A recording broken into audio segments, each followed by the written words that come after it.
Você quer que eu te salve agora? Perguntei, observando Henrique Valença ajoelhado na recepção envidraçada do meu buffet, com a camisa encharcada de chuva e a aliança pendurada num barbante no pescoço, como se aquele símbolo ainda pudesse comprar minha piedade. No dia em que sua mãe jogou minhas malas na calçada e sua amante sentou na minha cadeira diante de sua família inteira, você disse que eu estava recebendo o que merecia. Então, por que está tremendo desse jeito? Henrique ergueu os olhos vermelhos, com a voz embargada. Porque a auditoria chegou, Eloá. Porque a polícia está subindo. Dona Celina, atrás dele, sem maquiagem e sem pose, apertou a bolsa contra o peito. Pelo amor de Deus, menina, essa família depende de você. Eu sorri com uma calma que meses antes eu não teria. Não.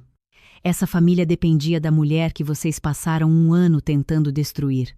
Se você gosta de reviravoltas familiares, curta, comente e fique até o fim, porque esta história vai virar do avesso. Meu nome é Eloá Menezes, e durante muito tempo acreditei que ser a mulher mais organizada da sala me protegeria do caos. Eu fazia planilhas como quem faz uma oração.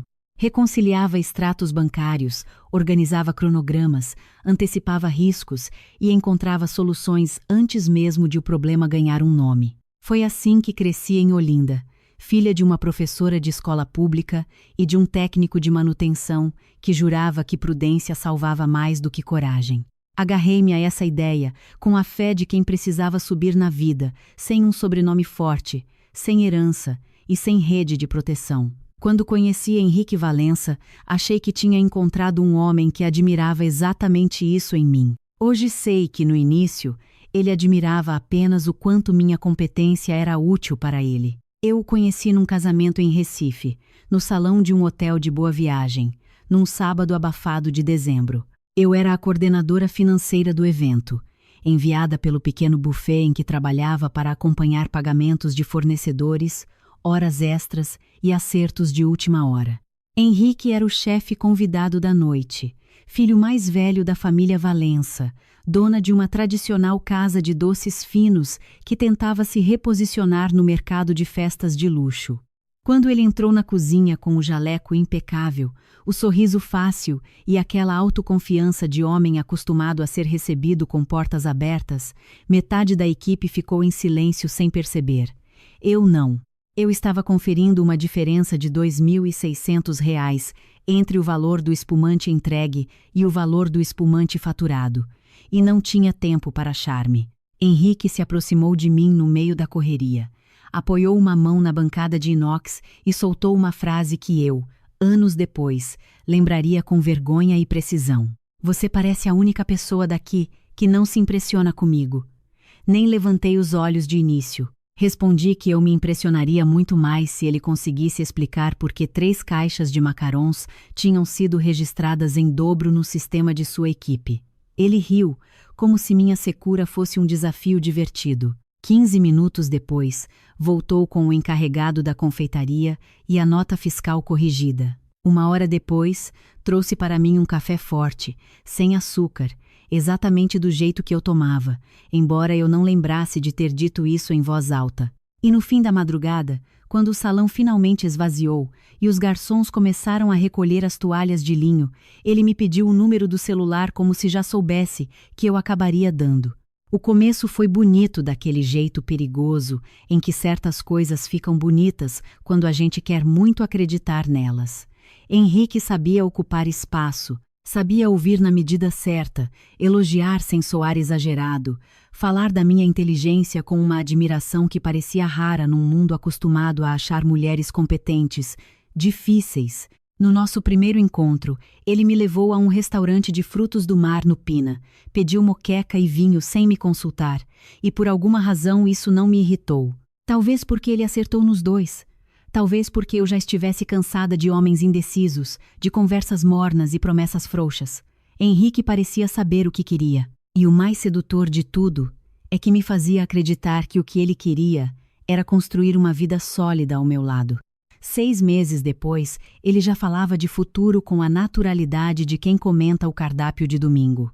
Dizia que admirava minha ambição, que eu tinha cabeça para fazer qualquer empresa crescer, que nunca tinha conhecido alguém com minha disciplina. Um ano depois, começou a me levar com frequência à casa da família dele, um casarão antigo em Casa Forte, reformado para parecer ao mesmo tempo tradicional e moderno, com cristaleiras portuguesas ao lado de obras de arte minimalistas, como se Dona Celina Valença precisasse que o mundo inteiro entendesse que a família sabia honrar o passado sem perder a sofisticação do presente. Ela me recebeu bem no início, ou pelo menos representou muito bem esse papel. Elogiou minha postura. Perguntou sobre minha mãe. Disse que eu tinha modos finos, apesar de vir de fora do círculo deles. Na época, engoli a observação como quem engole caroço pequeno. Hoje percebo que aquele foi o primeiro aviso. Eu me apaixonei por Henrique, mas também pelo projeto de vida que parecia vir com ele. A família tinha nome, contatos, patrimônio e uma empresa em decadência que pedia exatamente o tipo de organização que eu sabia oferecer. A Casa Valença havia sido durante anos referência em doces para casamentos, batizados e festas da elite pernambucana, mas vinha perdendo espaço para marcas mais jovens, mais agressivas no digital, mais organizadas financeiramente. Henrique reclamava que a mãe era excelente anfitriã, mas péssima gestora. Dizia que o pai, seu Augusto, embora respeitado, já não tinha saúde para segurar as pontas. A irmã caçula, Lívia Valença, vivia de publi post e presença VIP, e o irmão do meio, Murilo, aparecia na empresa só o suficiente para tirar foto com clientes importantes e desaparecer quando surgia qualquer problema real. Eu, com meu vício em planilhas e mania de resolver, achei que podia ser útil. E fui. Os 2 primeiros anos do nosso namoro coincidiram com minha ascensão mais rápida até então. Saí do buffet em que trabalhava e fui contratada para estruturar a área financeira de eventos corporativos de uma rede hoteleira. O salário dobrou.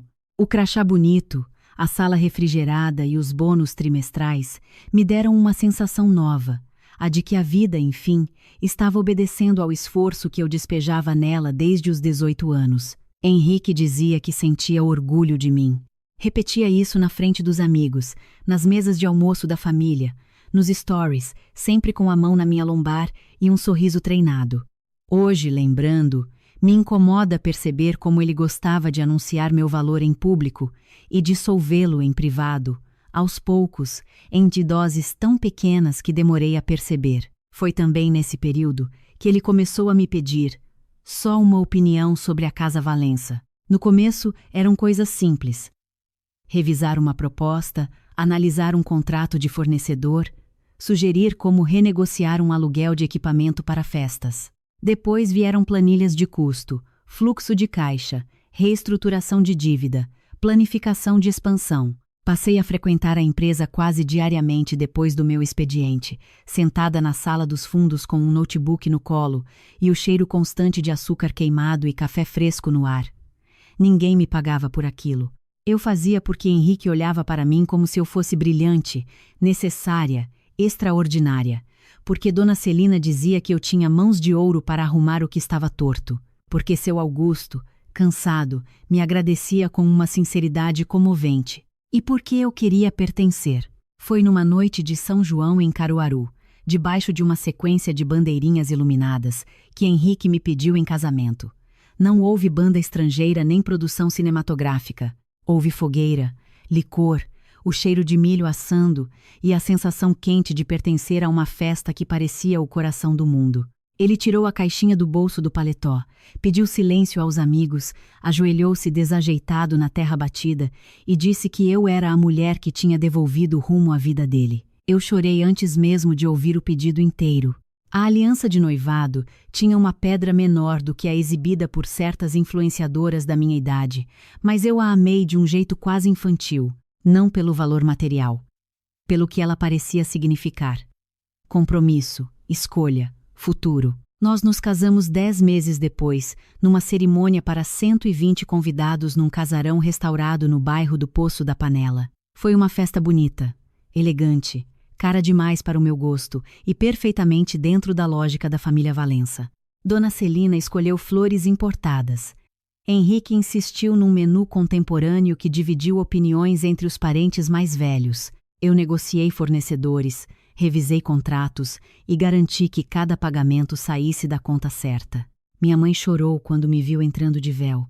Meu pai tentou disfarçar as lágrimas, tossindo no momento errado. Seu Augusto beijou minha testa e disse num sussurro que eu estava salvando mais do que um casamento.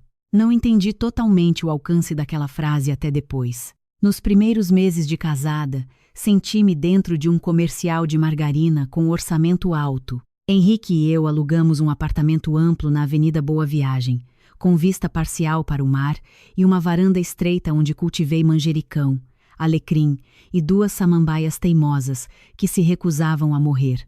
Foi ele quem insistiu no imóvel acima do meu orçamento confortável.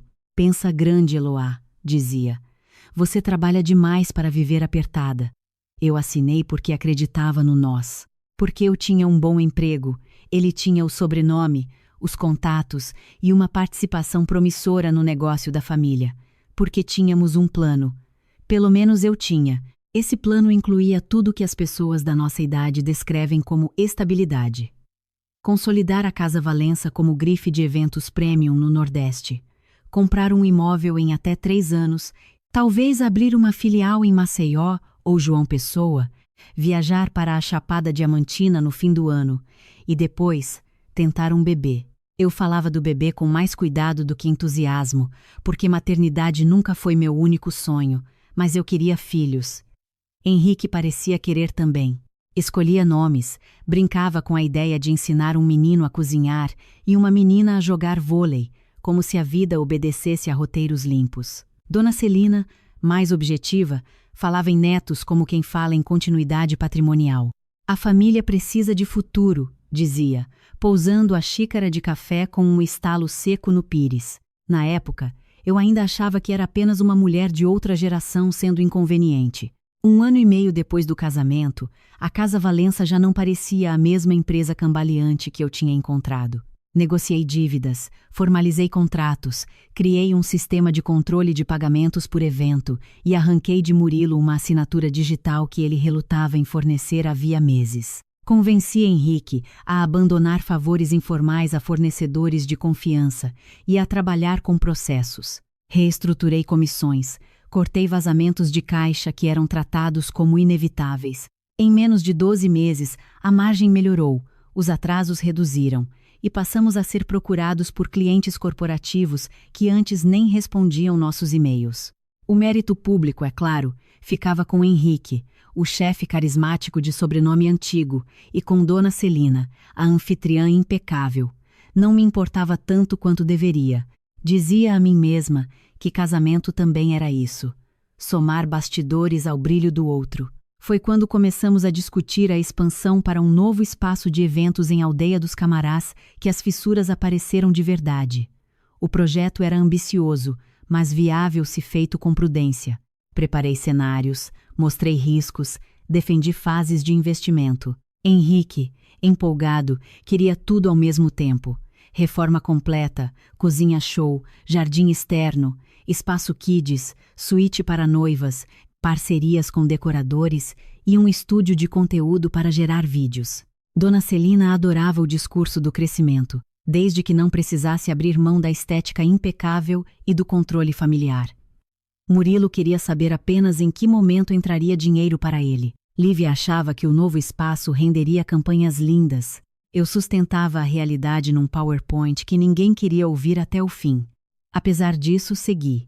Porque ainda acreditava que trabalho sério convence, porque seu Augusto me chamava de nossa coluna mestra, porque Henrique, em casa, me abraçava na cozinha e dizia que sem mim ele se perderia. Só que foi justamente quando a empresa passou a depender mais do meu rigor que meu casamento começou a depender menos da honestidade dele. As mudanças vieram pequenas, quase elegantes. Henrique passou a chegar tarde. No começo, eu acreditava nas desculpas porque todas tinham aparência de plausibilidade. Reunião com o investidor em Porto de Galinhas, degustação com cliente em Jaboatão, jantar com fornecedor de vinhos, visita técnica ao novo terreno em Aldeia. Eu mesma incentivava a dedicação quando acreditava que ela tinha direção. Então eu esquentava jantar, esperava na sala, mantinha a televisão ligada para ocupar o silêncio e fingia não notar que ele já não narrava o dia com aquele entusiasmo exagerado que me cansava e agora fazia falta. Antes, Henrique falava demais. De repente, falava quase nada. Foi corrido. Resolveram-se as coisas. Nada demais. Não quero falar de trabalho agora. As respostas ficaram curtas antes de ficarem ásperas. Depois veio o celular. Durante anos, nossos aparelhos ficaram largados pela casa como objetos sem valor simbólico. A senha de um era conhecida do outro. Eu pedia para ele responder mensagens quando estava no banho. Ele me pedia para checar entregas quando dirigia. Isso acabou sem aviso. Um sábado de manhã, peguei o telefone dele na bancada da cozinha para ver a previsão do tempo antes de sair. Apareceu uma tela bloqueada com uma senha nova. Eu ri, achando que fosse erro. Henrique arrancou o aparelho da minha mão com velocidade excessiva e um olhar ainda mais estranho do que o gesto. Tem dados sensíveis da empresa aqui, disse. Seco. Perguntei desde quando previsão do tempo ameaçava sigilo corporativo. Ele não respondeu. Mudou de assunto e saiu para correr. A corrida virou obsessão. Depois a academia. Depois um personal trainer cuja mensalidade ele dizia estar pagando com permuta. Comprou roupas mais justas, um perfume amadeirado que eu nunca tinha sentido nele, e começou a dedicar uma atenção quase devota ao próprio reflexo.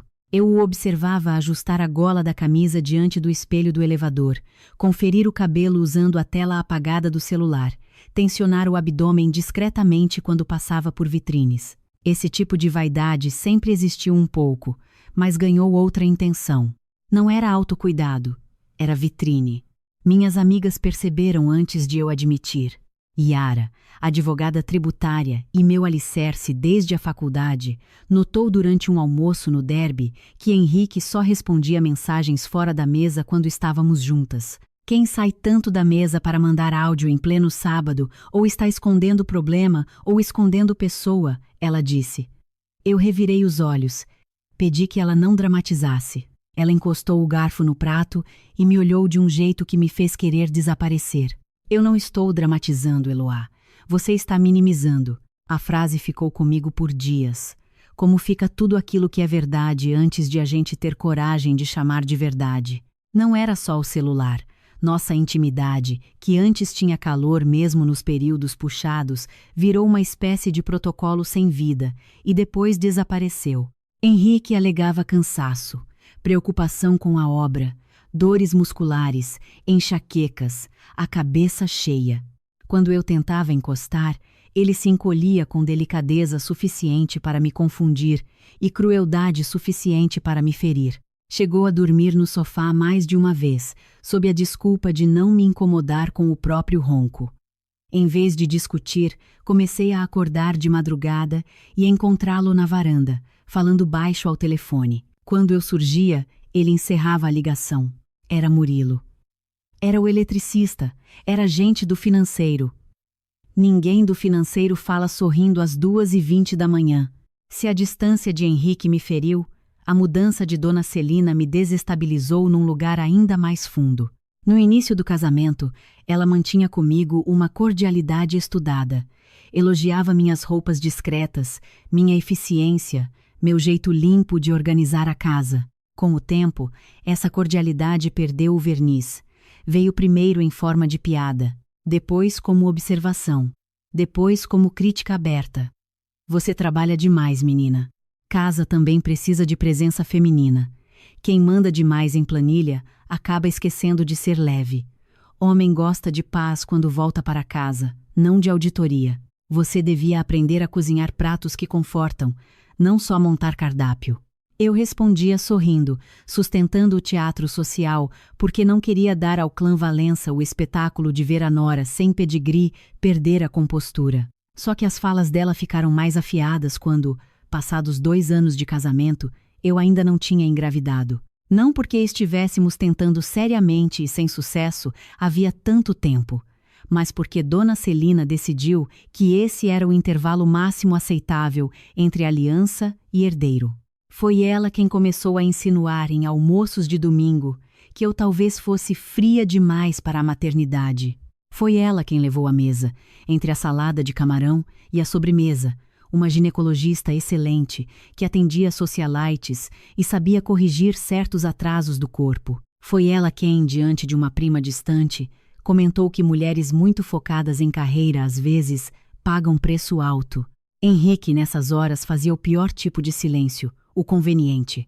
Não me defendia, mas depois, no carro, dizia que eu não devia levar a sério. Mamãe é antiga, explicava. Ela fala demais. Eu perguntava se ele concordava com ela.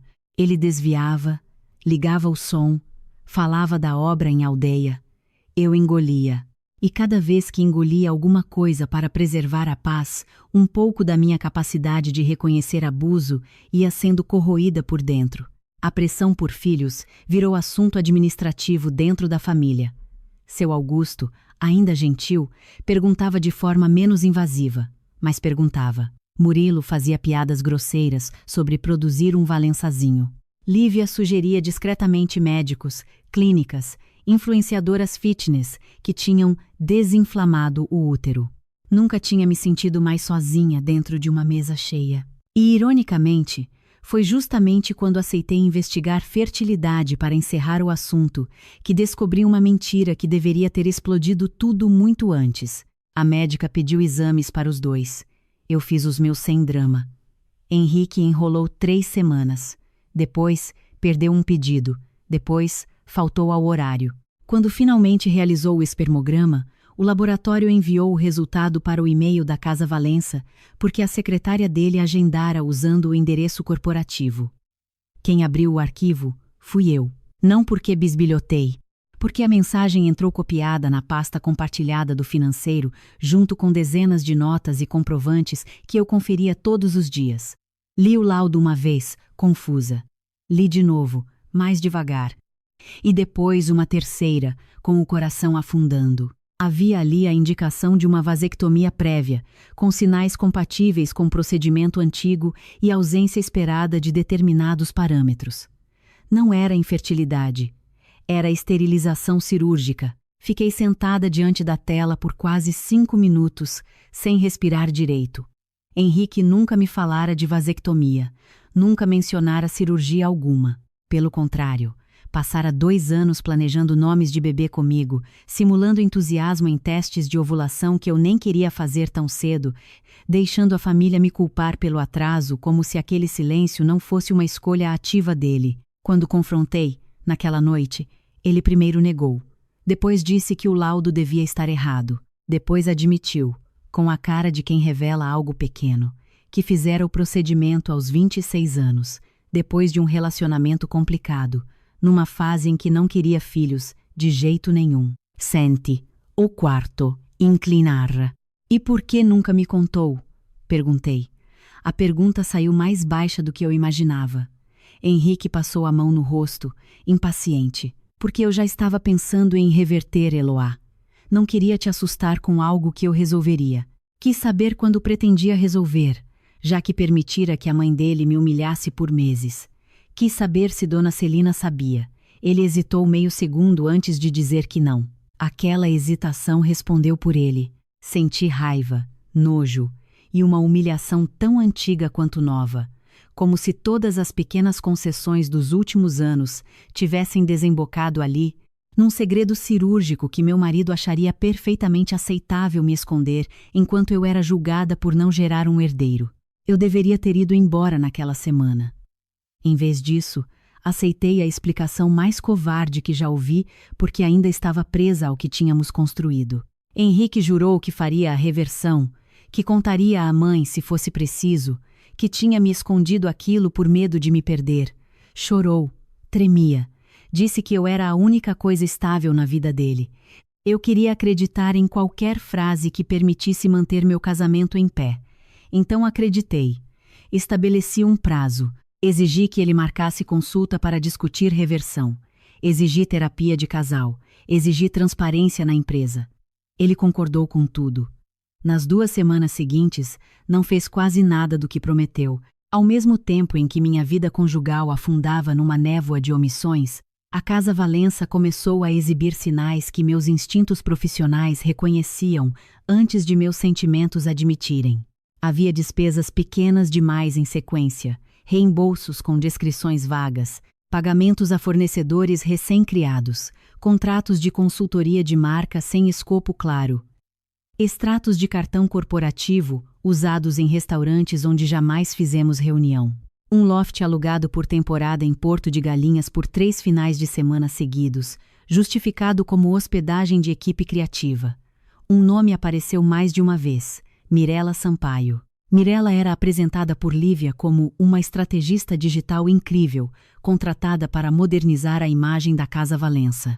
Tinha 24 anos, cabelo sempre impecável, um sotaque suave do interior e aquela beleza lisa, ensaiada, feita para a câmera frontal. Eu a vi pela primeira vez numa reunião de branding e já notei o desconforto excessivo de Henrique diante dela. Não era naturalidade, era cuidado demais.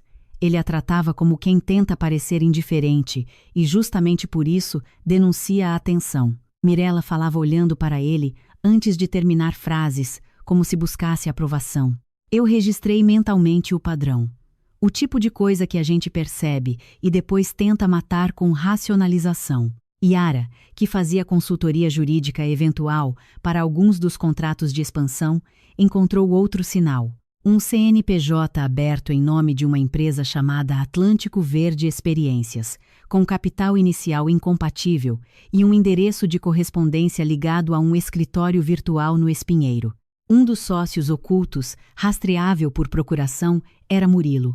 O outro aparecia vinculado a um contador que também atendia à Casa Valença. Quando Yara me mostrou os documentos num café discreto em Casa Amarela, meus dedos gelaram. Isso pode ser só uma empresa de propósito específico, ela disse. Mas também pode ser um veículo para tirar dinheiro daqui e botar em outro lugar. Você precisa olhar assinaturas, fluxo e origem dos aportes. Prometi que olharia sem alarde.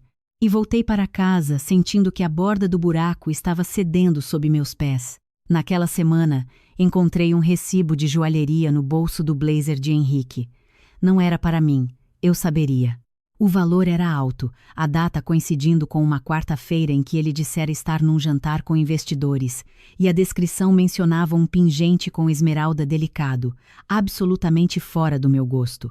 Coloquei o papel na mesa de cabeceira e o esperei voltar. Quando perguntei, ele respondeu sem piscar. Presente para a mamãe. Esqueci de te falar. No domingo seguinte, Dona Celina apareceu no almoço usando as joias de sempre, nenhuma esmeralda nova. Fiquei olhando para o colo dela com o tipo de fixação que só a humilhação produz. Henrique percebeu e apertou meu joelho sob a mesa, como se eu fosse a parte inconveniente da cena. Houve também a noite do acidente de percurso, que quase me arrancou a venda dos olhos à força. Eu tinha saído tarde do escritório da rede hoteleira, cansada, e resolvi passar no novo espaço em Aldeia, para conferir uma entrega de equipamentos de refrigeração. Henrique dissera que iria direto para lá. Quando cheguei, o estacionamento estava vazio, exceto pelo carro dele. A casa ainda estava em reforma, parte da iluminação desligada, o jardim cheirando a terra molhada. Encontrei os operários já indo embora. Perguntei por Henrique. Um deles disse, sem malícia, que o doutor tinha saído fazia 40 minutos com a moça das redes, porque surgira um problema de foto num hotel em Gravatá. Não era só a mentira, era a intimidade casual com que os funcionários falavam do arranjo, como quem acredita que a esposa está informada. Liguei para Henrique na mesma hora. Ele atendeu ofegante, disse que estava preso no trânsito da BR, sozinho, com dor de cabeça, e que não conseguia falar. O som atrás dele era o de um quarto fechado, não de estrada. Eu ouvi um riso feminino abafado e ele desligou. Fiquei sentada no carro por quase 1 hora, as mãos no volante, olhando para a escuridão da estrada e entendendo, num lugar brutal e silencioso, que eu não estava mais apenas num casamento ruim. Eu estava num casamento onde a mentira já tinha criado rotina suficiente para ser comentada por terceiros sem constrangimento. Mesmo assim, eu ainda não o enfrentei, da forma definitiva, que hoje considero mínima. Eu queria provas financeiras. Eu queria compreender, Se havia só traição ou também fraude. Talvez eu precisasse disso para transformar dor em ação. Talvez eu temesse que, se o acusasse cedo demais, ele apagaria rastros. Então comecei a agir como sempre agi quando o caos ameaçou minha vida, organizando. Fiz cópias de contratos, baixei extratos. Revisei autorizações bancárias dos últimos 12 meses. Criei uma pasta criptografada no meu notebook pessoal. Solicitei ao contador da empresa demonstrativos complementares sob o pretexto de preparar uma rodada de captação. Cruzei CNPJs, datas, valores e reembolsos. Quanto mais eu montava o quebra-cabeça, mais ele revelava não apenas infidelidade, mas desvio deliberado. Havia dinheiro da Casa Valença irrigando, aos poucos, a Atlântico Verde Experiências. Havia pagamentos fracionados para não disparar alertas internos. Havia notas frias de consultoria. Havia compras de móveis e eletrodomésticos entregues num endereço em Muro Alto que não pertencia a nenhum fornecedor, nenhum cliente, nenhuma operação oficial. Havia uma reserva de longo prazo num bangalô de luxo em nome de Mirella, paga indiretamente por reembolsos de marketing. E o que mais me feriu não foi descobrir que meu marido tinha amante. Foi perceber que ele estava usando a estrutura que eu salvara para financiar a nova vida que planejava sem mim. O evento que serviria de palco para a explosão já tinha sido marcado havia meses. O aniversário de 60 anos de Dona Celina, que seria celebrado junto com o lançamento oficial do espaço de eventos de aldeia. Ela queria uma noite que fosse, nas palavras dela, um recado para quem duvidou dos Valença. Convites em papel algodão, lista seleta, empresários, políticos locais, influenciadores, colunistas sociais, decorador famoso, cobertura de imprensa e uma mesa de doces, que mais parecia instalação artística. Eu coordenei cada centímetro da operação. Não porque quisesse homenageá-la, mas porque, se algo desse errado, cairia sobre mim de qualquer maneira. Além disso, eu já tinha decidido que observaria atentamente o comportamento de Henrique e de Mirella diante do brilho público. O palco perfeito para quem se sente intocável costuma revelar mais do que o quarto escondido. Nos dias anteriores à festa, Henrique alternou nervosismo e frieza de um jeito que me deixava alerta. Num momento ele tentava ser gentil, trazendo café na cama e perguntando se eu estava dormindo melhor. No seguinte, respondia a uma pergunta simples, como se eu fosse auditor da Receita. Ele mal me tocava, mas insistia em comparecer comigo a jantares de alinhamento como um casal funcional. Dona Celina, por sua vez, se tornou estranhamente doce. Ligava para combinar detalhes, me chamava de filha, dizia que eu era a pessoa mais confiável da família. Eu já sabia reconhecer quando gentileza demais escondia cálculo. Continuei sorrindo. Quanto mais eles relaxassem, mais falariam na minha frente. Foi numa tarde abafada, 3 dias antes do evento, que ouvi acidentalmente uma frase que transformou suspeita em certeza absoluta. Eu entrava na sala de reuniões da confeitaria antiga, em Casa Forte, levando uma pasta com cotações de espumante, quando parei do lado de fora, ao ouvir meu nome. Murilo ria. Depois da festa, some com tudo de vez. Ela não vai ter nem fôlego para reagir. Henrique respondeu algo baixo, inaudível, e Dona Celina concluiu: só não faça escândalo antes dos 60 anos. Eu não vou dividir meu palco com chilique de mulher ressentida. Fiquei imóvel no corredor. O coração batia no pescoço. Eles estavam falando de mim, do meu marido, da festa e de um depois. Um depois em que eu claramente já não fazia parte da foto oficial. Entrei na sala como se não tivesse ouvido nada. Henrique mal levantou os olhos. Dona Celina pediu que eu revisasse a ordem dos discursos e perguntou, com um sorriso perfeito, se eu já tinha escolhido meu vestido. Respondi que sim. Eu tinha escolhido, de fato, um azul escuro elegante, sem bordado, com caimento impecável e discreto o suficiente para não ofuscar a aniversariante nem dar a ela o prazer de me chamar de espalhafatosa. Também escolhi outra coisa naquela tarde. Eu não iria mais tentar salvar meu casamento. Eu iria preservar meus direitos, minha reputação e cada prova que pudesse me proteger quando o espetáculo começasse.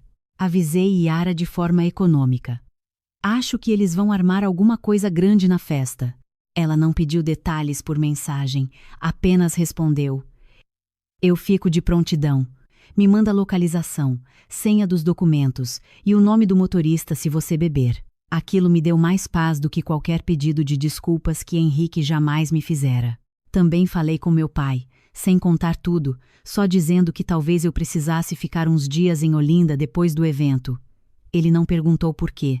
Apenas disse que o quarto antigo estava do jeito que eu quisesse e que mãe nenhuma trocava os lençóis da filha só quando ela estava bem. Na véspera da festa, Henrique dormiu fora. Nem tentou desculpa elaborada. Mandou mensagem às 2 da manhã, dizendo que a equipe de iluminação atrasara e que resolveria dormir no espaço de aldeia para acompanhar tudo cedo. Eu sabia que era mentira e, pela primeira vez em meses, não senti o impulso de confrontá-lo. Em vez disso, sentei à mesa da varanda, com vista para um mar escuro e sem promessa, e reli cada arquivo da minha pasta criptografada. Havia ali o mapa do crime doméstico e corporativo em que me tornara peça inconveniente. Quando terminei, enviei cópias para Yara e para um e-mail novo criado só para aquilo. Depois tirei a aliança, não por teatralidade, mas porque ela começou a pesar fisicamente no meu dedo como um objeto estranho. Deixei-a na gaveta do criado mudo e fui dormir sem chorar. Àquela altura, a tristeza já tinha sido ultrapassada por algo mais frio, mais útil e mais perigoso: clareza.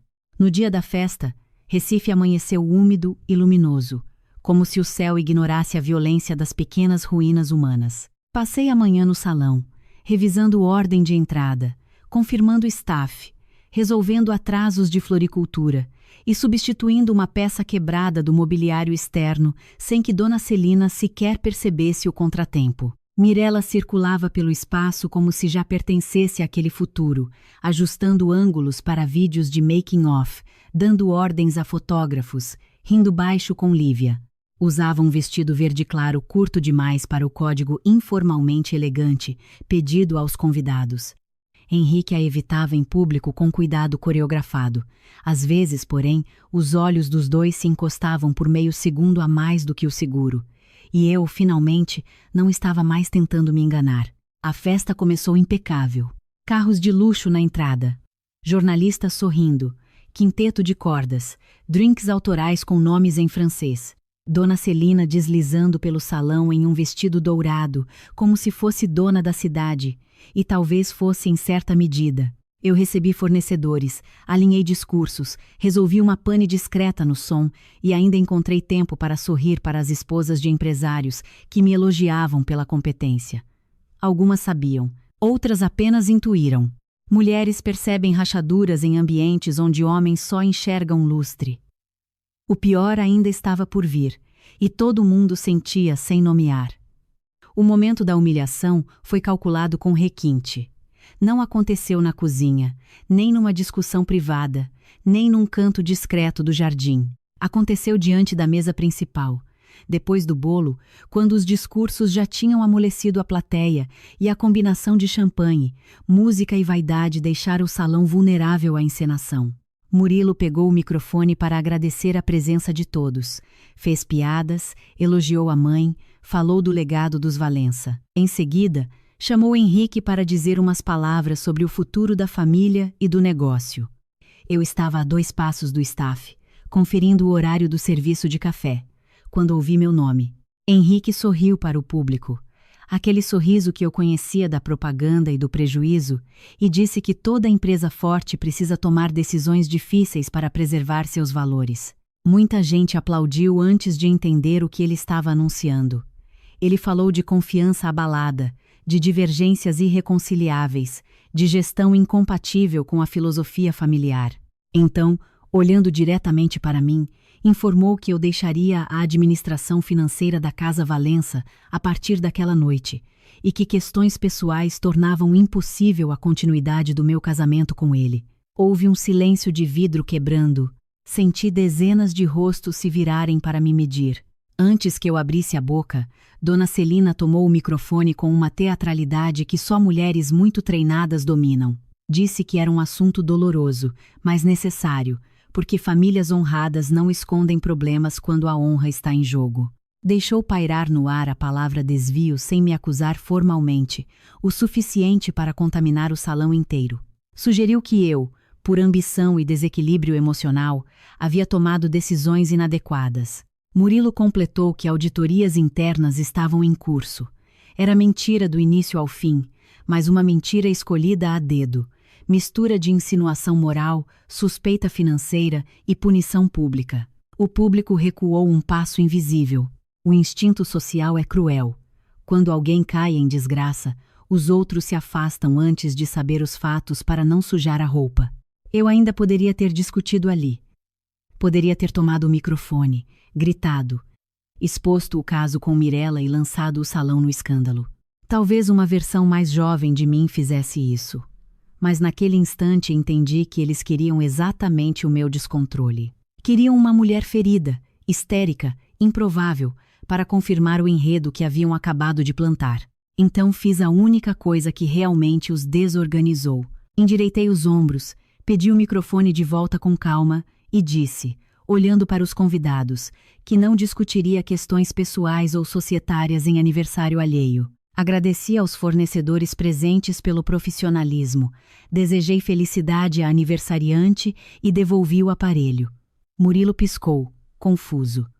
Dona Celina ficou 2 segundos sem expressão. Henrique parecia ter ensaiado uma guerra e recebido um espelho. Eu saí do salão sob um silêncio desconfortável, mas o espetáculo ainda não terminara. No estacionamento lateral, perto dos carros dos fornecedores, Dona Celina me alcançou primeiro. Não vinha sozinha. Lívia e Murilo vieram logo atrás, e Henrique apareceu alguns segundos depois, com o rosto duro de quem confunde crueldade com firmeza. Celina não perdeu tempo com delicadezas. Disse que minhas coisas já estavam separadas no apartamento de Boa Viagem, que um motorista as entregaria onde fosse conveniente, e que seria melhor para todos se eu não voltasse lá naquela noite. Perguntei se Henrique concordava com aquilo. Ele respondeu que eu precisava dar um tempo e que, diante dos problemas na empresa, o melhor era evitar convivência tensa. Foi então que vi Mirella parada mais atrás, perto do jardim, segurando uma taça de espumante e fingindo mexer no celular. Minha cadeira no jantar ainda estava quente, e a amante do meu marido já aguardava o momento de se aproximar sem culpa. Não gritei, não bati, não chorei. Apenas olhei para Henrique e perguntei, com uma calma que vinha do esgotamento: "Você está mesmo me expulsando da casa que eu ajudei a pagar para me substituir por uma mulher que você vem financiando com dinheiro da empresa?" Ele ficou branco de um jeito quase bonito. Dona Celina interferiu na mesma hora, dizendo que eu estava delirando e que meu comportamento provava a instabilidade que eles tentavam administrar com elegância. Lívia revirou os olhos e sussurrou algo sobre eu estar fazendo cena. Henrique disse meu nome num tom baixo, perigoso, como se eu fosse inconveniente por mencionar a verdade. Foi aí que a matriarca perdeu completamente a máscara. Mandou o motorista trazer minhas malas ali mesmo e ordenou que as colocassem na calçada externa, ao lado da entrada de serviço. As malas chegaram em 10 minutos.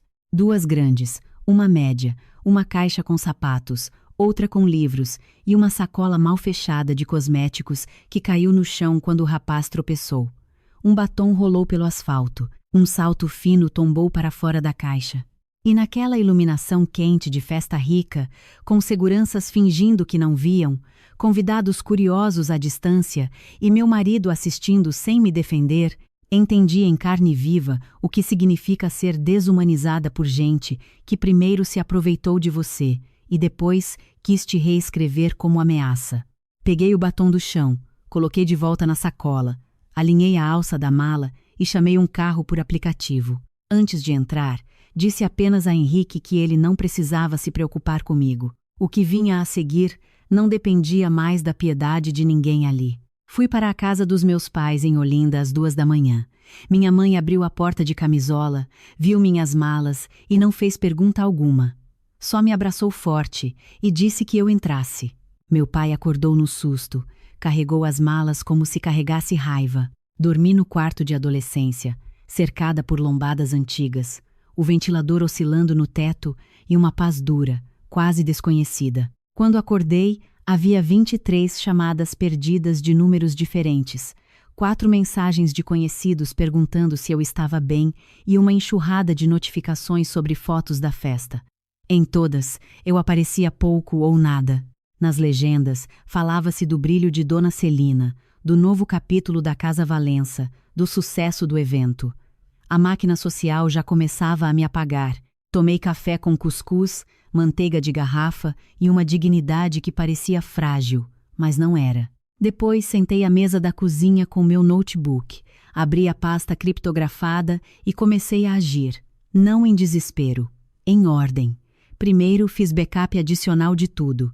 Depois, mandei para Yara um resumo cronológico dos desvios, dos CNPJs, dos contratos e da exposição pública. Em seguida, enviei uma notificação formal ao banco, pedindo bloqueio preventivo da minha assinatura vinculada a movimentações futuras da Casa Valença, até esclarecimento de responsabilidades. Também protocolei acesso ao histórico completo de autorizações feitas com meu certificado digital, porque eu já suspeitava que Henrique estivesse usando credenciais minhas em operações das quais eu não participara. Só depois disso fui para o banho. Pela primeira vez em meses, a água quente não pareceu peso, pareceu limpeza. Henrique começou a me procurar de todas as formas ainda naquela manhã. Ligou do próprio número. Bloqueei. Ligou do telefone da confeitaria antiga. Bloqueei. Mandou áudio pelo WhatsApp de Murilo. Apaguei sem ouvir inteiro. Depois vieram mensagens com falsa moderação. Precisamos conversar como adultos. As coisas saíram do controle. Você sabe que mamãe exagera. Não era para acontecer daquele jeito. Em algum momento, a linguagem mudou para a forma mais sincera de sempre. Você não pode me deixar sozinho com essa bomba. Não era saudade. Não era arrependimento, era pânico administrativo. Ao mesmo tempo, a narrativa deles começou a circular em grupos de família, listas de fornecedores e rodinhas sociais do Recife antigo.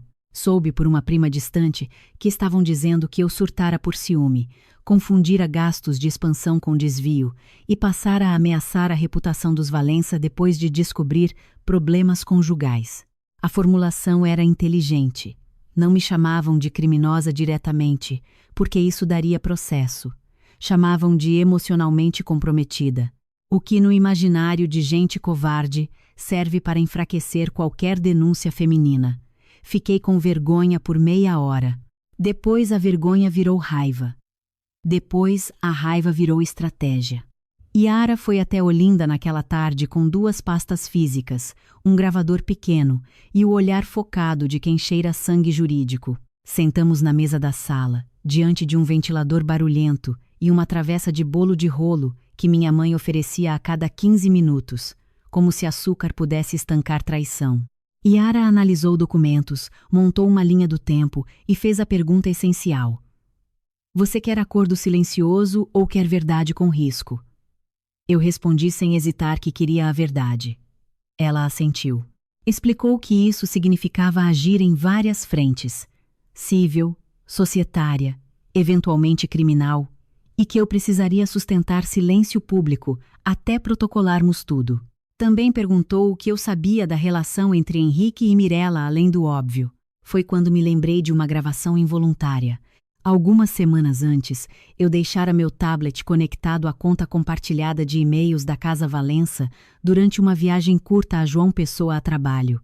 Ao retornar, notei que o dispositivo havia sincronizado automaticamente um backup de voz do celular antigo de Henrique, que ele usava para testes de aplicativo. Na época, quase ignorei. Agora procurei a pasta. Havia ali áudios curtos, memos soltos, inclusive um que eu nunca tinha ouvido. Abri. Era a voz de Henrique, baixa, íntima, dizendo a alguém que depois da festa tudo ficaria mais fácil, que Eloá ia sair da operação e da vida dele de uma vez, e que o bangalô em Muro Alto estaria pronto antes do Réveillon. Depois uma voz feminina riu. Não dava para identificar Mirella com segurança, mas o contexto falava alto. Meu estômago revirou. Yara sorriu daquele jeito frio que advogados sorriem quando a peça encaixa.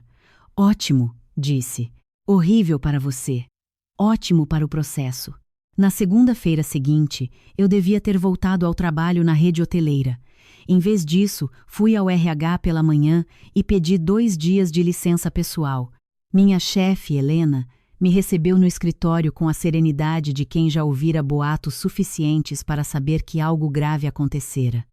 Eu expliquei apenas o necessário: separação abrupta, exposição pública, possível litígio envolvendo empresa da família do meu marido e necessidade de proteger meu nome. Ela não demonstrou curiosidade doentia. Só perguntou se eu precisava de apoio jurídico da rede caso meu nome fosse citado indevidamente no mercado. Quase chorei ali, não pela fragilidade, mas por reconhecer o contraste entre um ambiente profissional sério e a lama moral em que os Valença haviam me mergulhado. Enquanto eu organizava minha defesa, eles cometiam o erro típico de gente que passou anos sem ser contrariada. Confundiam influência social com imunidade. 2 dias depois da festa, Mirella postou uma sequência de stories no novo espaço de aldeia, usando uma camisa branca masculina por cima de um maiô e legendando: construindo futuros com quem acredita em mim. Não havia marcação direta, mas no reflexo de uma porta de vidro se via claramente Henrique ao fundo. Uma seguidora me mandou print. Outra mandou vídeo de um brunch privado, no mesmo local, em que Dona Celina chamava Mirella de nossa menina criativa. O descaramento me deu, curiosamente, tranquilidade. Quanto mais rápido eles assumissem a própria arrogância, menos verossímil ficaria a tese de que eu delirara. O baque maior veio de onde eu já deveria esperar pouco, da minha sogra por afinidade social, Dona Marise, irmã de Celina e especialista em espalhar veneno com voz mansa. Ela me ligou no fim da tarde dizendo que, como mulher madura, queria aconselhar. Aconselhou que eu fosse discreta, aceitasse uma separação amigável, não manchasse a imagem de uma família tradicional e pensasse no meu futuro profissional, porque Recife tem memória longa para mulheres litigiosas. Ouvi até o fim. Depois respondi, com a mesma educação que ela usara para me intimidar, que minha memória também era longa e meu currículo não tinha sido construído para servir de tapete a canalhas. Desliguei antes que ela retomasse a aula de etiqueta mafiosa. Naquela noite, Henrique apareceu em Olinda. Meu pai o viu primeiro, parado do outro lado da rua, encostado no carro, vestindo uma camisa azul amarrotada e a cara de homem que não dormia havia dias. Não pedi para chamá-lo. Não saí. Meu pai fechou o portão, atravessou a calçada e falou com ele do lado de fora, por menos de 1 minuto. Depois voltou dizendo só isto: ele quer que você assine uns documentos. Eu ri, pela primeira vez com vontade desde a festa. Então era isso. Além de todo o teatro, ele precisava de algo imediato. Assinaturas, procurações, talvez algum fechamento bancário que dependia de mim. Mandei recado por meu pai. Qualquer comunicação a partir dali seria com minha advogada. Henrique ficou ainda alguns minutos parado diante do portão, como se a persistência pudesse reescrever a realidade, e foi embora. No dia seguinte, Yara protocolou a primeira notificação extrajudicial. Não era ainda a bomba principal, mas o suficiente para congelar certos movimentos, registrar oficialmente a contestação das insinuações e exigir preservação de documentos e equipamentos. Ao mesmo tempo, acionamos um perito particular para analisar acessos ao meu certificado digital e a compatibilidade entre lançamentos autorizados e minha rotina profissional.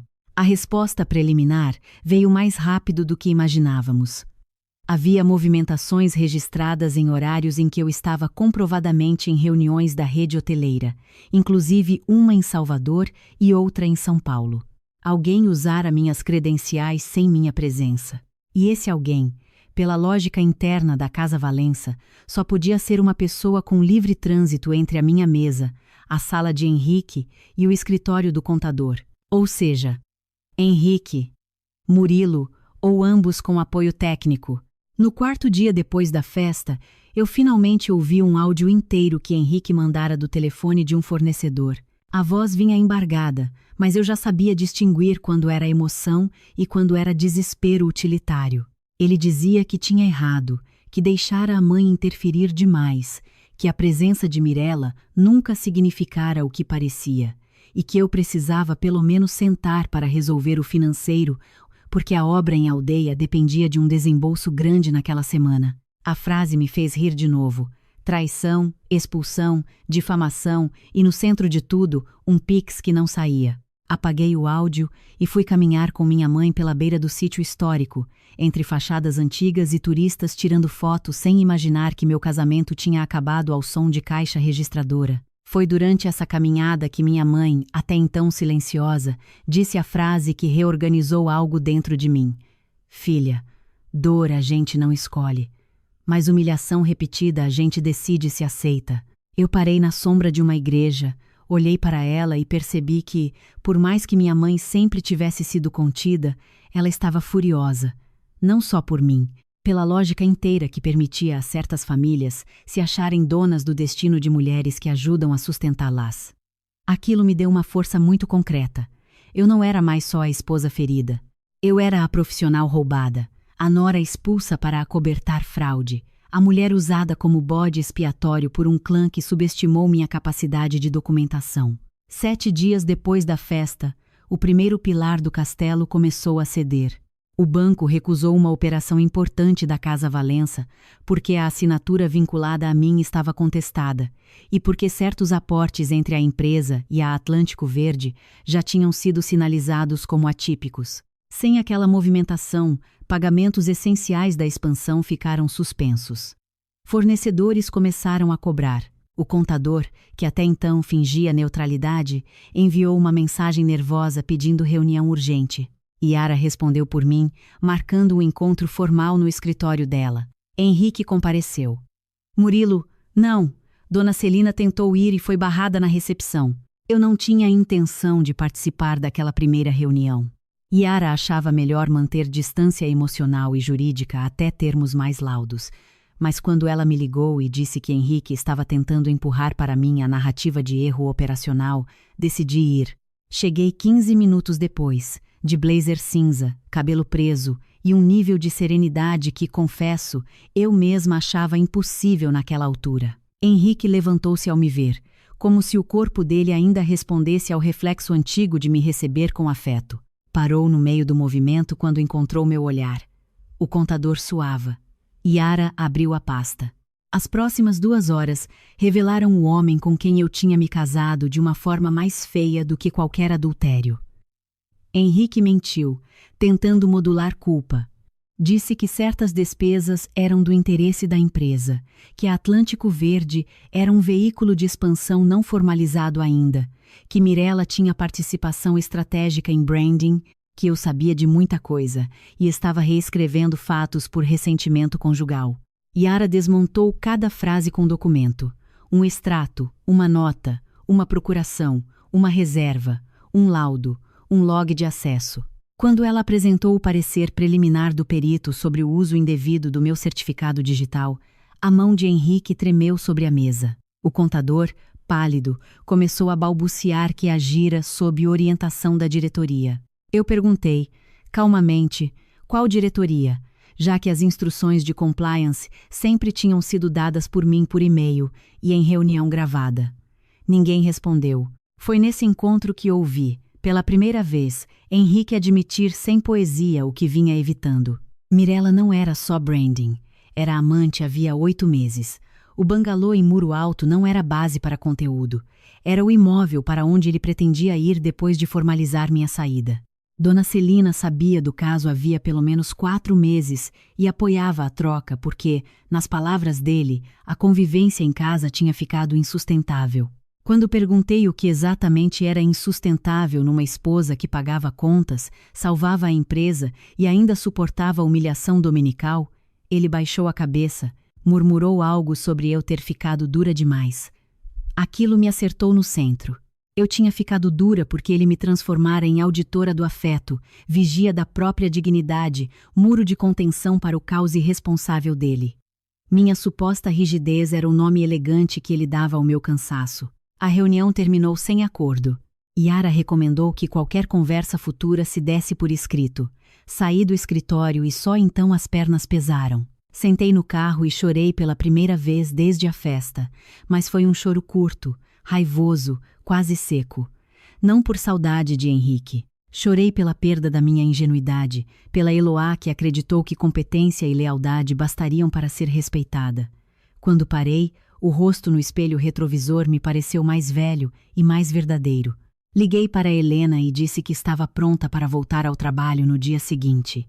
Eu precisava da disciplina do meu próprio mundo para não enlouquecer no deles. Voltar ao trabalho foi estranho e bom. Estranho porque metade das pessoas já sabia de alguma versão da história. Bom porque ali, o que valia era o que eu entregava. Meu nome tinha peso próprio. Minhas decisões não dependiam do humor de sogra nem da libido de marido. Helena me chamou para uma conversa antes da primeira reunião do dia e disse algo que guardei com carinho. Não deixe a crise privada sequestrar a profissional que você levou anos para construir. Eu quase respondi que tentariam mesmo assim, mas resolvi mostrar em ação. Mergulhei em 3 projetos grandes, conduzi uma renegociação dura com um cliente e encerrei o mês com indicadores acima da meta, como se meu corpo tivesse escolhido funcionar enquanto meu coração se reconstruía por baixo. Enquanto isso, os Valença afundavam na confusão que eles mesmos armaram. Com minha assinatura contestada, sem meu controle de fluxo e com o banco cada vez mais atento, a obra de aldeia entrou em atraso. Fornecedores começaram a exigir pagamento antecipado. Um decorador famoso retirou a parceria. 2 clientes corporativos pediram esclarecimentos sobre rumores de instabilidade. A colunista social que adorava Dona Celina recebeu documentos anônimos que juro solenemente não ter enviado sugerindo inconsistências na gestão da Casa Valença. Não publicou nada grave ainda, mas parou de chamá-los de família impecável. Às vezes, a queda começa quando o adjetivo some. Foi também nessa fase que Mirella revelou não ser a tábua de salvação romântica que Henrique imaginara. Soube por Lívia, num áudio vazado por uma conhecida comum, que Mirella detestava ser tratada como escândalo e estava irritada porque o nome dela começava a circular sem que o apartamento de muro alto estivesse efetivamente livre. Ela queria leveza, viagens, visibilidade e um homem resolvido, não a lama processual de uma família em guerra. Em menos de 2 semanas, deixou de aparecer na empresa. Em 1 mês, tinha assinado contrato com uma agência em São Paulo e sumido das rodas do Recife. Henrique perdera a esposa e a amante quase no mesmo intervalo em que perdeu acesso fácil ao dinheiro. Dona Celina, diante do colapso paulatino, fez o que sempre fizera. Tentou reescrever a realidade por influência. Chamou tias, madrinhas, clientes antigas e uma vereadora amiga. Espalhou que eu estava sendo manipulada por advogada ambiciosa, que exagerara divergências contábeis para arrancar mais na separação, e que meu ressentimento por não engravidar me tornara rancorosa. Era o tipo de narrativa montada para um público específico. Gente que acha natural que o sofrimento feminino seja convertido em histeria, desde que a aparência da família continue limpa na foto. O problema é que documentos costumam ter menos pudor do que reputações.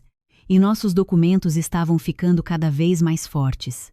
2 meses depois da festa, o perito concluiu que meu certificado digital fora usado em operações realizadas a partir do notebook pessoal de Henrique e de um IP vinculado à sala de Murilo em pelo menos 4 ocasiões.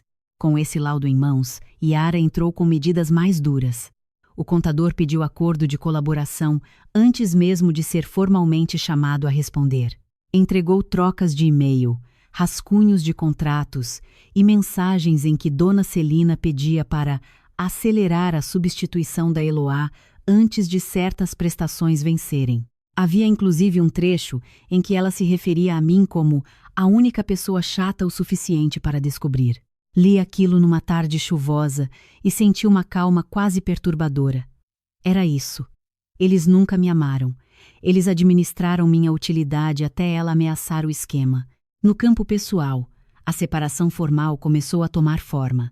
Eu voltei ao apartamento de Boa Viagem acompanhada de 2 oficiais de justiça e de Yara, numa manhã silenciosa de terça-feira. Queria recolher documentos pessoais, objetos de valor sentimental e verificar a situação dos bens que eu ajudara a pagar. Henrique não estava lá. Dona Celina, porém, estava. Entrou no imóvel com a chave que eu nunca soubera que ela tinha, vestindo linho branco e um perfume agressivamente caro, como se a cena fosse mais uma visita social. Quando viu os oficiais, perdeu a doçura de vez. Disse que aquilo era desnecessário, que podíamos resolver como família. Yara respondeu que família não expulsa a mulher de casa em estacionamento de festa e depois tenta usar a linguagem do afeto para evitar inventário. Eu percorri o apartamento como quem revisita um cenário depois do incêndio, o sofá que eu escolhera, a cristaleira baixa da sala, os pratos comprados em Porto de Galinhas, o quadro emoldurado com as ervas que eu tinha secado na varanda. Tudo me parecia ao mesmo tempo meu e profanado. No closet, havia menos camisas de Henrique do que eu esperava. Mirella certamente já frequentara aquele espaço. O nojo veio rápido e passou mais rápido ainda. Peguei o que era meu. Tirei da parede um quadro pequeno que meu pai pintara aos fins de semana e que Henrique nunca tinha notado de verdade. Recolhi meus livros marcados, meu computador antigo, joias herdadas da minha avó e uma caixa de cadernos onde eu ainda mantinha anotações de trabalho e listas domésticas. Também encontrei, no fundo de uma gaveta, a aliança que deixara semanas antes. Coloquei no bolso sem olhar por muito tempo. Na cozinha, sobre a bancada, havia uma tigela de frutas importadas e 2 taças secas de vinho. Celina me observava do corredor como quem avalia se um animal ferido ainda morde. Quando percebeu que eu não cederia à provocação, partiu para o discurso. Disse que eu sempre fui ingrata, que a família me elevou socialmente, que Henrique só procurou compreensão em outro lugar porque eu me tornara uma mulher impossível de agradar. Ouvi tudo enquanto fechava a caixa de documentos. Então respondi, com a voz mais baixa que consegui: a senhora não me elevou, a senhora me alugou enquanto eu servia. Eu paguei o preço do aluguel com competência. O rosto dela endureceu como porcelana no frio.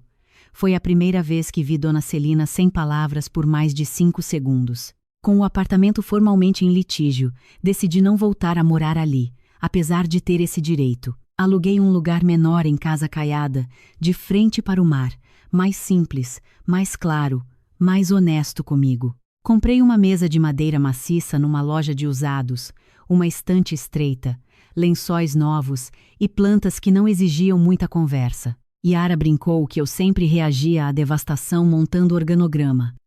Talvez fosse verdade. Passei um fim de semana inteiro limpando, reorganizando caixas, escolhendo onde cada coisa ficaria. No sábado à noite, exausta, sentei no chão da sala ainda quase vazia com uma fatia de pizza fria e senti algo que não sentia havia muito tempo. Sossego. Não felicidade plena. Não ainda. Sossego. A ausência do olhar avaliador da família Valença, do silêncio calculado de Henrique, da sensação de estar sempre sendo testada. Foi nesse novo apartamento que recebi a visita inesperada de seu Augusto. Ele apareceu numa quarta-feira à tarde, de chapéu panamá, camisa clara e um cansaço moral que o envelhecera uns 10 anos em 2 meses. Trouxe uma caixa de sonhos de padaria antiga, porque lembrava que eu gostava. Pediu licença para entrar e sentou-se com cuidado, como se temesse quebrar o pouco de paz que eu reconstruíra. Falou pouco. Disse que descobrira tarde demais o tamanho da fraude, que confiara demais em Celina e nos filhos, e que eu tinha razão em tudo o que suspeitara. Confessou que o silêncio dele fora covardia, não ignorância. Eu escutei com uma ternura triste. Ele chorou quando contou que, no fundo, sabia que eu segurava a empresa enquanto todos fingiam tocar o barco. Seu Augusto também me entregou algo valioso. Uma pasta com documentos antigos, entre eles a minuta não assinada de um acordo societário em que ele propunha me dar participação formal na expansão, como reconhecimento pelo trabalho. A proposta nunca chegara às minhas mãos porque, segundo ele, Celina e Henrique barraram a ideia argumentando que misturar nora com patrimônio criaria precedentes. Aquilo me doeu mais do que o valor potencial. Não era só exploração emocional. Era exploração econômica consciente. Eu vinha sendo mantida fora das estruturas oficiais para continuar entregando resultados sem garantir proteção. Guardei a pasta com a sensação de que, cada vez que uma verdade nova aparecia, a antiga Eloá desaparecia um pouco mais. Henrique tentou se aproximar de outra forma quando percebeu que os advogados não lhe dariam atalhos, Mandou flores para o meu trabalho. Pedi à recepção que doasse. Mandou uma carta manuscrita com 20 páginas. Não abri. Deixou uma caixa com fotografias nossas e uma camiseta antiga minha que ele jurava eu ter esquecido. Mandei devolver sem recado. O gesto que mais me perturbou foi um vídeo curto, enviado por número desconhecido, do meu sobrinho brincando num aniversário da família, filmado anos antes, com a legenda: "Nós também éramos uma família." Aquilo não era memória, era manipulação. Bloqueei o número e, por alguns minutos, sentei na mesa do escritório sem conseguir tocar no teclado. Depois respirei fundo e voltei a trabalhar. Cada tentativa dele confirmava o mesmo padrão. Henrique só se aproximava quando precisava recuperar a versão de si mesmo que perdera.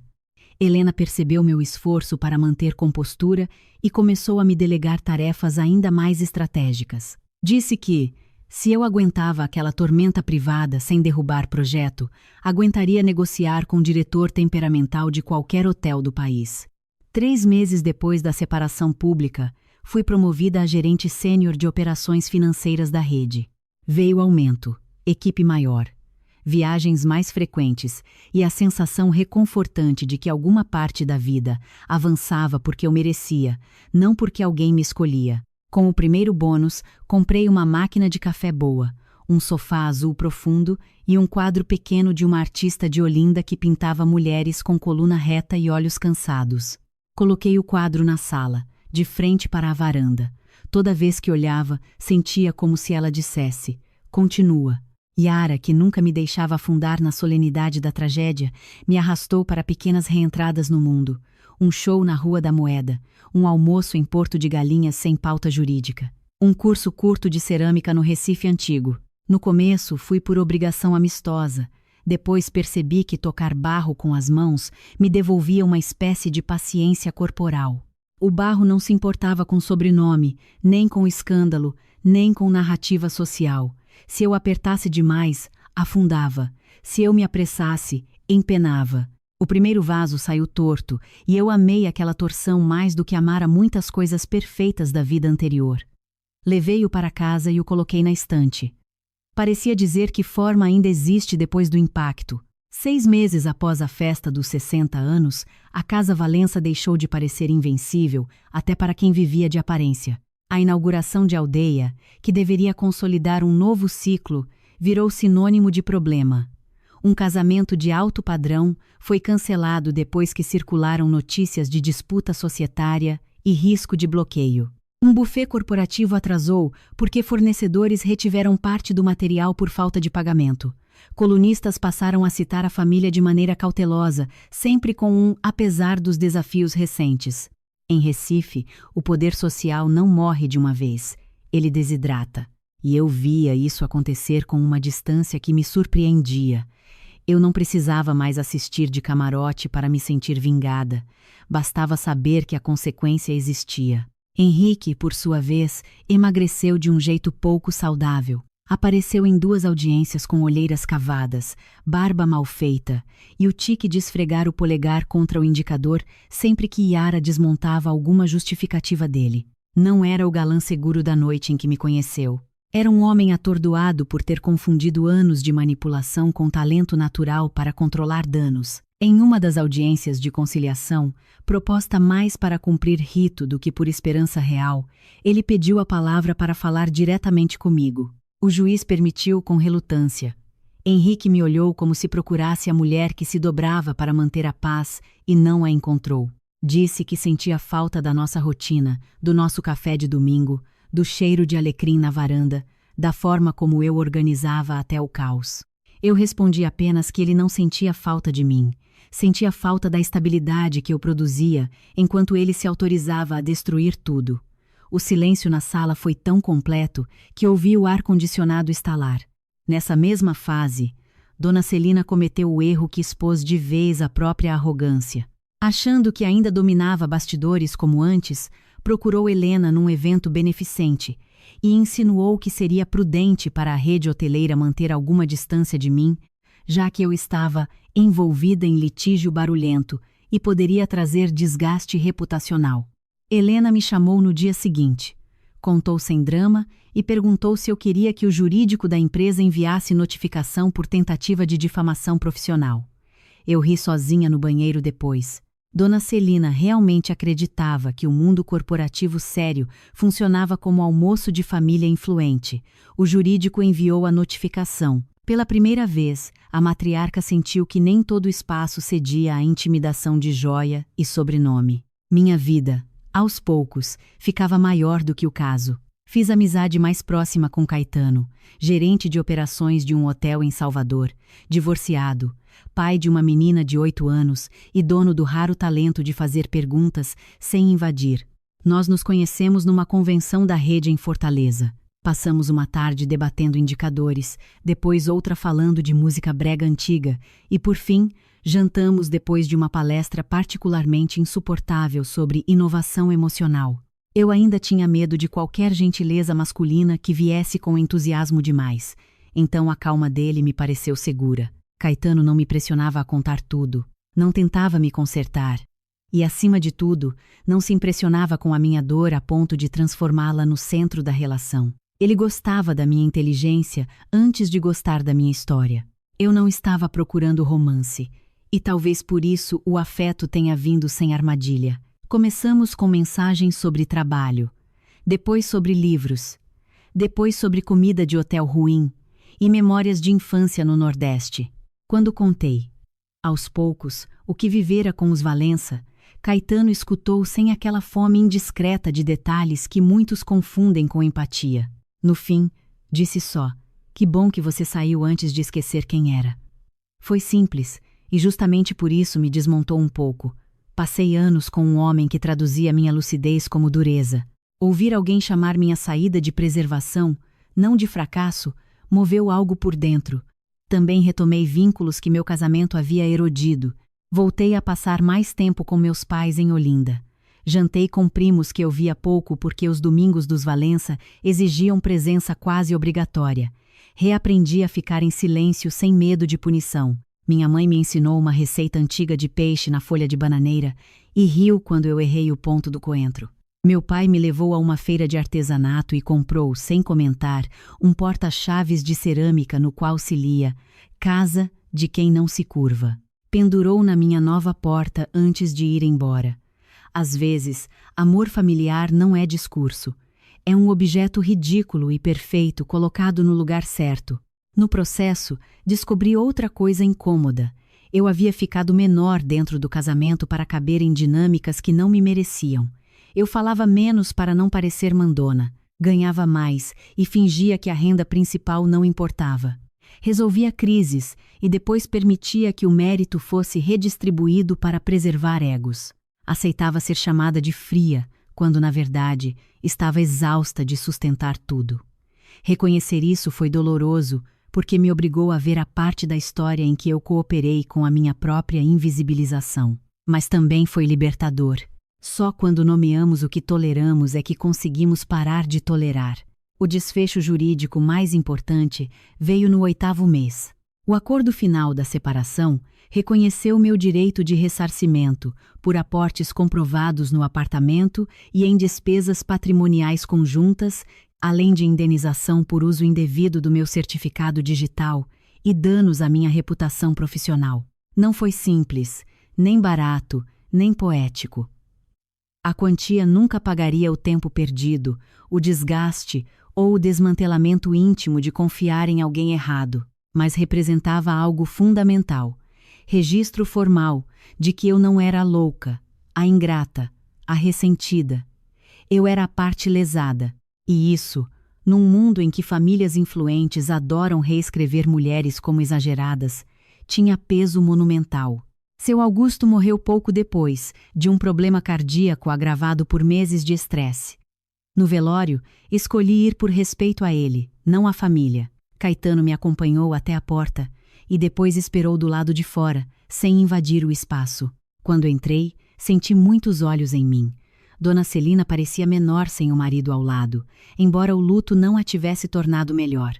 Murilo evitava meu rosto. Lívia chorava de verdade, talvez pela primeira vez sem performance. Henrique, ao me ver, Ergueu a cabeça com uma mistura de vergonha e esperança que me enojou de forma quase tranquila. Eu cumprimentei a família com educação mínima, deixei flores, toquei o caixão de seu Augusto e agradeci em silêncio pela única pessoa daquela casa que, mesmo tarde, me reconheceu como mais do que serviço. Foi depois desse velório que aconteceu a cena do começo desta história. Chovia em Recife com aquela insistência diagonal de agosto quando cheguei ao meu buffet, sim, meu buffet. Alguns meses antes, com o dinheiro do acordo, uma pequena sociedade justa e o apoio técnico de 2 antigas colegas do mercado, eu tinha comprado participação majoritária num espaço menor em Casa Forte que atendia eventos corporativos intimistas e festas autorais.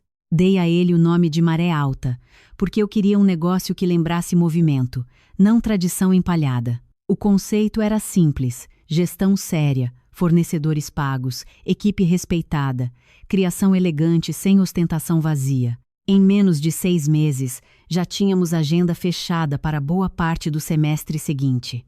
Nada me devolveu tanto senso de autoria quanto aquele lugar.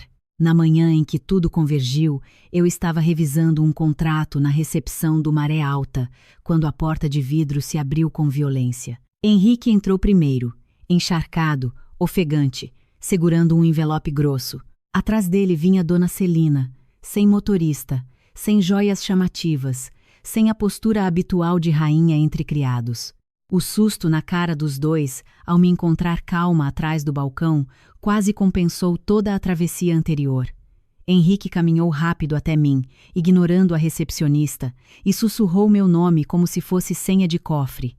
Eu mandei que parasse a 2 metros. Ele não parou. O segurança aproximou-se. Henrique então fez algo que meses antes eu jamais imaginaria ver. Ajoelhou. Foi ali que eu disse as palavras com que esta história começou. E foi ali que, entre soluços, ele revelou a razão da súbita peregrinação. A investigação sobre o uso indevido do meu certificado digital se desdobrara. Um banco denunciara operações suspeitas vinculadas à Casa Valença, e a promotoria econômica queria ouvir todos os envolvidos. O contador, para se proteger, decidira entregar cópias integrais de comunicações internas, inclusive mensagens comprometedoras de Dona Celina, pressionando por substituição minha antes que ela descobrisse o rombo. Sem mim reconhecendo que certos procedimentos haviam sido mal compreendidos ou delegados informalmente, a defesa deles se estreitava. Henrique precisava que eu assinasse uma declaração suavizando a origem dos acessos e dissesse que a família apenas gerira mal uma expansão excessivamente ambiciosa, sem dolo claro. Em troca, ofereceria uma quantia generosa, participação futura se a empresa sobrevivesse e um pedido público de desculpas. Escutá-lo foi como assistir a um homem oferecer fumaça em troca de coluna vertebral. Dona Celina, vendo que a chantagem emocional dele não surtia efeito, assumiu o tom prático. Disse que escândalo criminal destruiria o sobrenome, que seu Augusto morreria de vergonha se visse aquilo, que eu também seria arrastada pela imprensa, que nenhum negócio meu prosperaria se eu insistisse em fazer uma guerra sem vencedores. Eu quase admirei a coerência. Até de joelhos, ela continuava acreditando que medo social era moeda universal. Inclinei-me levemente sobre o balcão e respondi que meu negócio já prosperava justamente porque eu não roubava fornecedor nem expelia mulher de casa para esconder amante. A recepção ficou em silêncio absoluto. Henrique chorava, de fato chorava, mas ainda assim falava de nossa história, nossa família, tudo o que construímos. Eu o interrompi pela primeira vez em muitos meses. Disse que não existia nós, desde o dia em que ele escolheu meu vexame público como método de gestão de crise. Ele tentou tocar meu braço. Afastei-me. Henrique então abriu o envelope e mostrou documentos que, segundo ele, provavam que Murilo e o contador tinham feito muito pior e que sua mãe conduzira parte do esquema. Queria me convencer a entrar do lado dele contra os demais. Não percebia que o detalhe mais revelador era justamente esse. Até no abismo, ele vinha me oferecer aliança circunstancial baseada em interesse, nunca em verdade. Eu não estava diante de um homem arrependido. Estava diante de um homem encurralado, procurando a profissional que sempre o tirou da lama. Só que essa profissional agora trabalhava para si mesma. Peguei o envelope, folheei por cima e entreguei à minha advogada, que chegava naquele exato momento porque eu já tinha o hábito de não atravessar tempestades sem testemunha. Yara entrou na recepção com a serenidade de quem sabia exatamente o quadro que encontraria. Quando viu Henrique ajoelhado, ergueu uma sobrancelha e disse apenas: "Interessante." Ele se levantou num impulso envergonhado. Celina a chamou de oportunista. Yara respondeu que oportunismo é usar Nora como escudo humano e depois chamar ela de desequilibrada em festa. Em seguida, informou que qualquer novo contato direto configuraria assédio processual e que, se eles tinham documentos relevantes, deveriam entregá-los por via regular. Henrique ainda tentou falar comigo uma última vez, pedindo 5 minutos sem advogado, sem mãe, sem ninguém. Eu recusei. Não por crueldade, porque finalmente entendi que certas portas, uma vez fechadas com lucidez, não devem ser reabertas nem para ouvir um pedido de perdão. Os dois foram embora de mãos vazias, e eu, que meses antes talvez teria tremido por dias depois de vê-los, voltei ao contrato sobre a mesa com um café ainda morno ao lado. Minha mão demorou 10 segundos para firmar o cursor na linha certa. 10 segundos. Esse foi o tamanho do efeito deles sobre mim naquele dia. Mais tarde, sozinha na cozinha industrial do Maré Alta, encostei na bancada de inox e deixei o ar sair devagar. Não havia euforia cinematográfica. Havia uma sensação mais rara e mais limpa, a de que eu não devia mais nada ao passado. A investigação seguiu seu curso sem minha ajuda para maquiar nada. Murilo fez acordo parcial. O contador se blindou entregando quase tudo. Dona Celina precisou vender parte de um imóvel para sustentar defesa e fluxo mínimo da empresa. Henrique foi afastado da administração em caráter cautelar pelos próprios credores, num golpe de ironia histórica. A Casa Valença não faliu de imediato, mas perdeu a aura de império. Virou o que sempre fora, por baixo dos arranjos. Um negócio familiar mal gerido que sobreviveu muito tempo graças ao trabalho invisível de quem não tinha sobrenome estampado na caixa de doces. Quanto a mim, não saí ilesa. E essa é uma parte importante da verdade. Houve noites em que ainda sonhei com a calçada da festa e minhas malas expostas sob luz quente. Houve manhãs em que ouvir o nome de Henrique em algum corredor me fazia endurecer os ombros. Houve semanas em que me perguntei como pude confundir manipulação com parceria por tanto tempo. Cura não veio como música triunfal. Veio como rotina, como aluguel pago com dinheiro meu, como equipe respeitada. Como uma peça de cerâmica torta seca sobre a estante. Como minha mãe chegando com bolo de mandioca sem anunciar visita. Como meu pai ajustando um parafuso frouxo na janela e fingindo que não via meus olhos marejados. Como Caetano lavando louça no meu apartamento depois de um jantar simples e me perguntando se eu queria falar ou só ouvir chuva. 1 ano depois da festa dos 60 anos de Dona Celina, eu estava no terraço do Maré Alta, assistindo à montagem de um casamento pequeno, de gente que queria beleza sem histeria, quando Yara me entregou discretamente o celular com uma notícia local aberta. A promotoria havia formalizado denúncia contra Henrique, Murilo e o contador por crimes financeiros relacionados à expansão fraudulenta. Dona Celina aparecia citada em condutas correlatas. Li a manchete inteira, devolvi o aparelho e pedi à equipe que mudasse levemente a posição de um arco de flores. Yara me observou em silêncio antes de sorrir. "Você não vai dizer nada?" Eu olhei o salão abaixo de nós. O bar sendo abastecido, os garçons alinhando taças, a luz da tarde entrando limpa pelas janelas e respondi: "Já disse tudo o que precisava quando não abri a porta." Naquela mesma noite, depois que os noivos foram embora felizes, depois que a equipe recebeu hora extra em dia e a cozinha foi fechada sem grito de chefe, voltei para casa cansada e em paz. Caetano estava na sala vendo um jogo qualquer na televisão com o volume baixo. Levantou-se, beijou minha testa e perguntou como tinha sido o evento. Eu contei da denúncia em 2 frases. Ele esperou, talvez achando que eu quisesse falar mais. Eu não quis. Em vez disso, sentei no sofá, Tirei os sapatos, coloquei os pés sobre as pernas dele e ficamos ali, ouvindo o mar longe e um narrador esportivo animado demais. A vida que eu tinha agora não parecia espetacular em foto de revista. Parecia melhor, porque era verdadeira. Às vezes me perguntam qual foi minha vingança.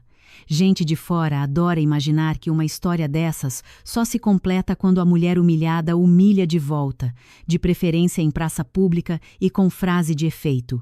Eu entendo o desejo. Também já achei que justiça precisava soar como aplauso. Hoje penso diferente. Minha vingança não foi derrubar a família Valença. Eles fizeram isso sozinhos. Não foi recuperar Henrique. Ele nunca foi um prêmio. Não foi expor Mirella. A irrelevância cuidou dessa parte. Minha vingança foi mais difícil e mais demorada. Recusar o papel de mulher destruída que eles tinham escrito para mim e me tornar impossível de usar outra vez. A lembrança que mais gosto de guardar não é a de Henrique ajoelhado no meu buffet, embora ela seja satisfatória. Também não é a cara de Dona Celina quando percebeu que o mundo corporativo não obedecia às regras do seu jantar de domingo. Minha lembrança favorita é muito menor. Foi numa manhã comum, algumas semanas depois de me mudar para a casa Caiada, quando eu ainda montava a nova rotina. Acordei cedo, preparei café, abri a varanda e senti o vento entrar sem pedir licença. A casa estava silenciosa de um jeito bom. No aparador havia meu primeiro vaso de cerâmica, torto, feio e absolutamente meu. Na geladeira, um cronograma de pagamentos que eu mesma tinha organizado. No celular, mensagens de trabalho, uma foto de minha mãe numa feira e um bom dia simples de Caetano. Nenhuma ameaça, nenhuma cobrança, nenhum pedido de desculpa performático, nenhuma sogra travestida de juiz. Foi ali que entendi que liberdade não chega gritando. Às vezes ela chega como ausência de barulho. Se eu tivesse um conselho para a mulher que fui, naquela noite de São João em Caruaru, em que um homem bonito prometeu futuro entre bandeirinhas e licor, eu diria o seguinte: encanto sem caráter vira armadilha elegante. E talento feminino, quando não é protegido por limites claros, vira combustível para a ambição alheia. Mas eu também diria outra coisa, porque justiça comigo mesma exige ternura além de lucidez. Você não foi burra por acreditar. Você foi treinada a chamar de amor tudo aquilo que exigia sacrifício sem reciprocidade. O mérito não está em nunca cair, está em reconhecer o abismo antes que ele leve seu nome junto. Hoje, quando caminho pelo salão do Maré Alta e vejo minha equipe trabalhando com seriedade e respeito, quando assino contratos com o meu nome ocupando o lugar que merece, quando volto para casa e encontro uma vida que não depende do humor de homem algum para existir, eu sinto gratidão. Não pela dor, jamais romantizarei a violência de ter sido descartada e exposta. Sinto gratidão pela pessoa que emergiu depois dela. Pela versão de mim que aprende a ouvir o próprio desconforto antes de transformá-lo em planilha. Pela mulher que descobriu que competência não substitui limite, que amor não corrige covardia e que sobrenome nenhum vale o preço de perder a própria voz. Henrique tentou me quebrar usando 3 coisas que achou que me definiriam para sempre: casamento, reputação e medo de recomeçar. Não percebeu que essas mesmas 3 coisas, quando arrancadas à força, revelariam o que ele jamais enxergou em mim. Eu sabia trabalhar, eu sabia organizar, eu sabia sustentar. No fim, descobri que também sabia sair. E essa foi a única habilidade que a família Valença nunca conseguiu comprar. Se algum dia eu voltar a cruzar com o Henrique num corredor de fórum, numa recepção de hotel ou num enterro onde a vida reúna o que o caráter separou, talvez eu o cumprimente com a educação mínima que se reserva aos estranhos cujo nome já foi importante. Talvez nem isso, mas sei que não sentirei vontade de explicar nada, porque a melhor parte de sobreviver a uma guerra doméstica é perceber que, para continuar existindo, você não precisa mais convencer ninguém da verdade. Você só precisa viver de uma forma que a mentira alheia não alcance. E foi isso que eu fiz. Vivi. Vivi quando saí de uma calçada com malas e virei a chave de uma casa nova. Vivi quando transformei provas em proteção. Vivi quando aceitei ajuda sem me sentir fraca. Vivi quando trabalhei, enquanto tentavam me destruir nos bastidores. Vivi quando voltei a rir de verdade com barro nas mãos e café forte na xícara. Vivi quando deixei de medir meu valor pela permanência de quem não soube merecer. Vivi tanto que, um dia, o episódio mais humilhante da minha vida virou apenas o primeiro parágrafo de uma história em que o final já não pertence a eles. Pertence a mim. Meses depois, recebi uma mensagem de uma mulher que eu nunca tinha visto. Ela se apresentou como ex-funcionária da Casa Valença. Disse que me observava de longe havia anos e que nunca teve coragem de falar enquanto trabalhava lá, porque Dona Celina controlava não só salários, mas também reputações. Contou que eu tinha sido assunto constante na cozinha, no estoque e no escritório. Alguns me admiravam, outros me invejavam, mas quase todos sabiam que eu fazia o que os herdeiros não faziam. Quando a senhora saiu, escreveu ela, a gente entendeu que não era loucura nossa. Eles sempre tratavam como descartável quem segurava a casa. Li a mensagem 3 vezes. Não respondi na hora porque precisava o alívio estranho de perceber que minha experiência não era um caso isolado de fracasso íntimo, e sim um padrão de exploração revestido de tradição. Quando respondi, agradeci pela honestidade e desejei que ela estivesse em lugar melhor. Ela respondeu com uma foto do crachá novo num hospital privado e um emoji de coração. Pequenos sinais de que ruínas também libertam outras pessoas. Também reencontrei, por acaso, uma das senhoras que estavam na festa dos 60 anos. Ela me parou numa padaria em Boa Viagem, perto do caixa do pão quente, e segurou meu braço com delicadeza. Pensei que viria uma curiosidade disfarçada, mas ela disse apenas, naquela noite, eu vi sua postura. Nem todo mundo entendeu, mas algumas de nós entendemos. Depois pagou seus sonhos e foi embora.